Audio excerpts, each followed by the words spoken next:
Issue बना हुआ है कि खान साहब ने कुछ ऐसे बयान दिए हैं जिसके साथ मामला खराब हो गया और बिगड़ गया है, बेहतर नहीं हुआ अमेरिका के साथ। अब क्या उसको दोहराने की जरूरत नहीं है, सब जानते हैं, सबने सुने हुए हैं उनके बयान। और मैं ये समझता हूँ कि एस्टेब्लिशमेंट ने उनको समझाने की भी कोशिश की है। पहली बात कि यार इतनी बातें ना करें आप। दूसरा, ये हथौली रखो। मगर दोनों तरह वो बातें भी बहुत करते हैं और हाथ भी नहीं हौली रख दे। और ही गेट्स आउट ऑफ हैंड। अब वो जब आउट ऑफ हैंड हो जाते हैं तो that's the real Imran Khan. फिर उस वक्त डिप्लोमेसी, कमिटमेंट, ये सारी चीजें भूल जाते हैं। तो मेरा ख्याल है अच्छा ही है ये नहीं गए वहां।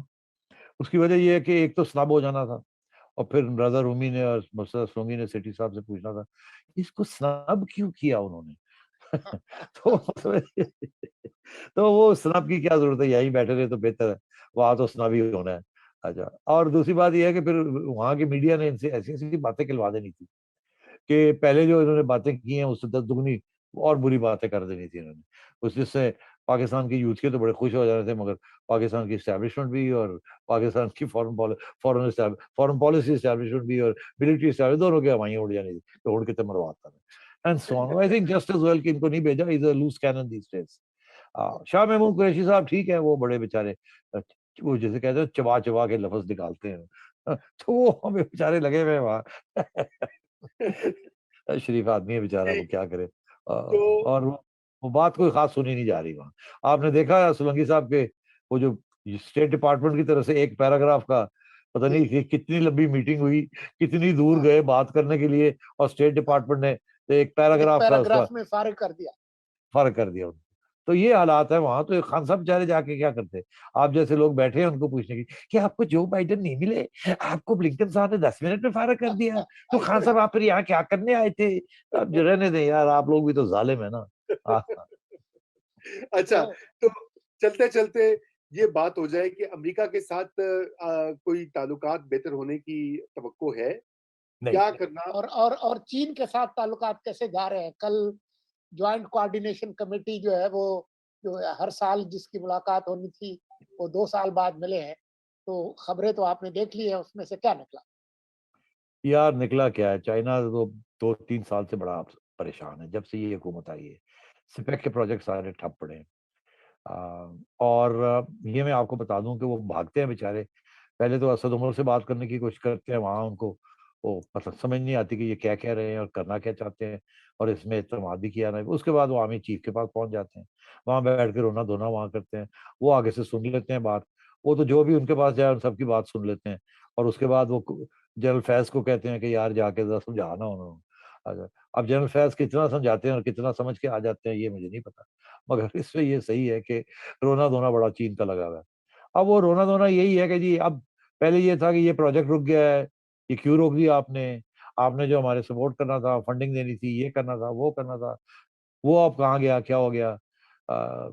फाइल्स नहीं मूव हो रही, ये नहीं हो रहा, वो नहीं हो रहा, ये चीजें रुकी हुई हैं, कस्टम्स में ये हो रहा है, आपने कुछ कर नहीं रहे हैं, एक्सेट्रा एक्सेट्रा। अब उसके साथ एक नया ड्रामा शुरू हो गया कि भैया वो पैसे देने थे आपने, अब वो पैसे देने का वक्त आ गया, वो पैसे दे हमारे। तो ये फिर इधर उधर होते हो जाते हैं। एक इन्होंने बड़ी मुश्किल से चीनियों ने जाके बनवाया था शेख रशीद को प्रेशर डाल के कि वो रेलवे प्रोजेक्ट जो है ये मेलबर्न कराची टू वो कुछ 6-7 बिलियन डॉलर्स का प्रोजेक्ट है, और उससे कुछ पाकिस्तान ने भी पैसे डालने हैं। और मगर वो जो rate of interest China charge करना चाह रहा है वो बड़ा मुश्किल है, वो मतलब इट्स नॉट इजी। तो ये चाइना ने कहा जी ये कमिटमेंट हुई हुई है। अब ये शेख साहब ने आके इमरान को कहा कि जी ये कमिटमेंट हुई हुई है, हमें ये करना पड़ेगा। इमरान ने कहा असद उमर को, असद उमर ने कहा हफीज शेख को, वो कहा जी पैसे कोई नहीं करिए कि तुम। तो मतलब है कि जी क्या करें, फिर जी गोल करें तो थोड़ी देर लटकाओ इनको।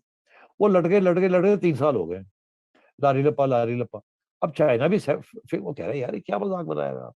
ऊपर से अब 3 बिलियन डॉलर्स की पेमेंट सर पे आ गई है।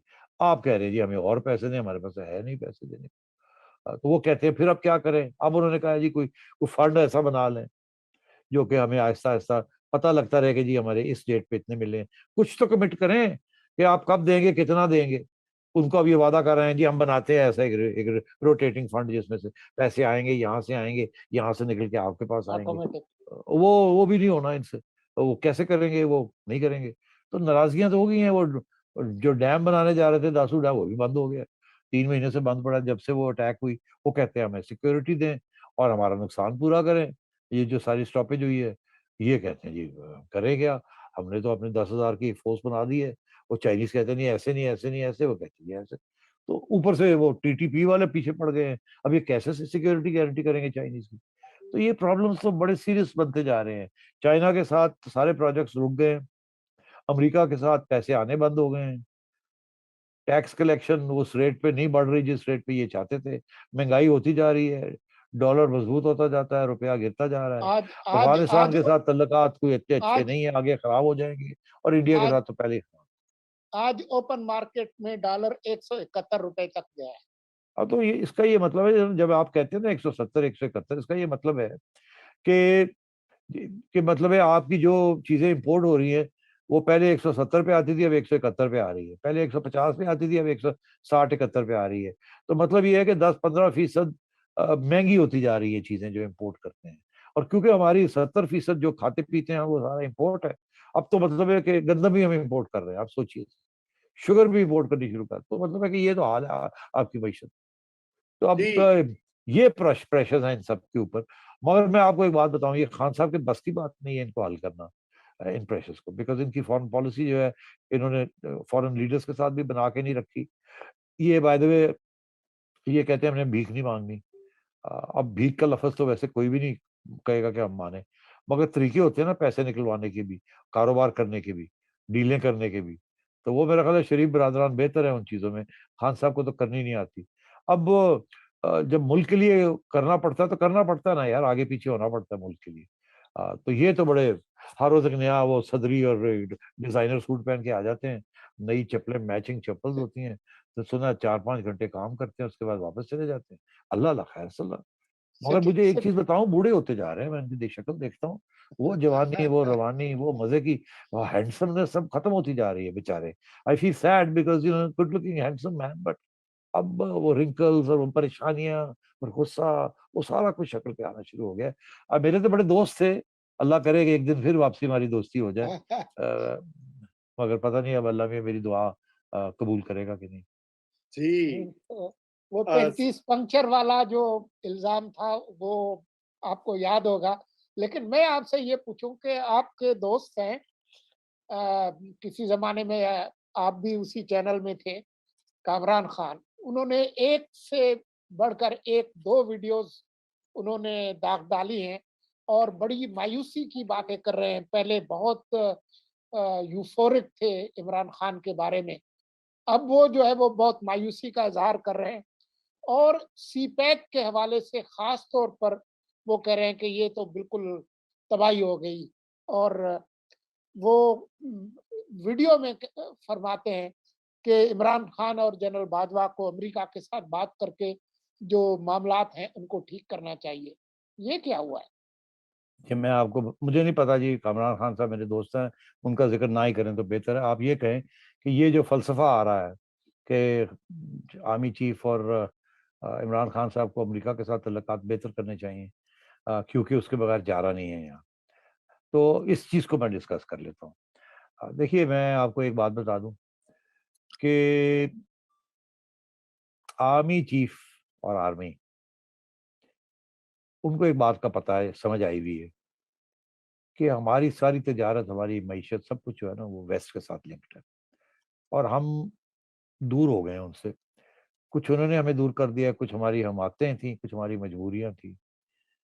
मगर जब से इमरान खान साहब आए हैं तो और भी हालात खराब हो गए।